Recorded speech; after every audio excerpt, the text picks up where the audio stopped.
Being an author is hard, so what you want to do is make it harder. Here's some really fun ways to sabotage yourself so that you can make being an author as painful as possible and also stress out the people around you. Number one, what you want to do is dedicate the book to yourself. Even if you have, especially if you have a bunch of people in your life who are really kind and helpful, what you want to do is ignore all of them, dedicate the book to yourself, piss off as many people as possible. And really, like, what can they do? Are they gonna say, well, why didn't you dedicate it to me? No, like a normal person wouldn't say that because that would be rude. So you've gotta be ruder and make them feel really uncomfortable.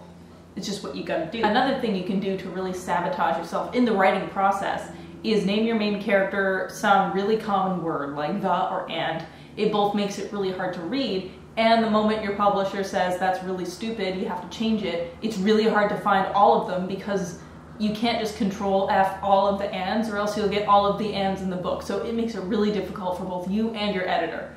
So it's foolproof, really. What you're going to do, definitely, I really recommend this. When they ask for your author photo, send them a picture that isn't you. Choose a person that you hate or choose a person that you love. Either way, it'll cause stress, and which is what you want. I mean, you could even choose a celebrity and really, like, you could get sued, which would be optimal. This just kind of goes without saying, but in your acknowledgments, you're going to want to air your dirty laundry. It doesn't matter if it's related to the book at all. You're just going to want to think of as many things that you can blame people for, especially things they didn't do, and put it in the acknowledgments. So the place that you would normally be thanking people, you'd be making them feel bad.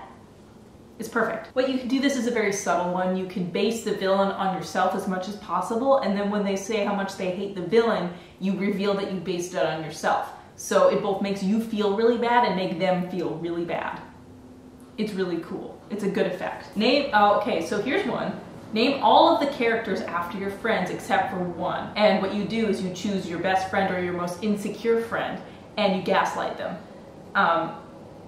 You can really have fun with this one. Obviously, you're going to want to name your book something really difficult to pronounce or really uncomfortable to pronounce, something that's really hard to look up. You can even name it the sequel or the book name then the sequel to really confuse people if it's not a sequel. If it is a sequel, make it as hard as possible to figure out that it's the next book in whatever ways you can.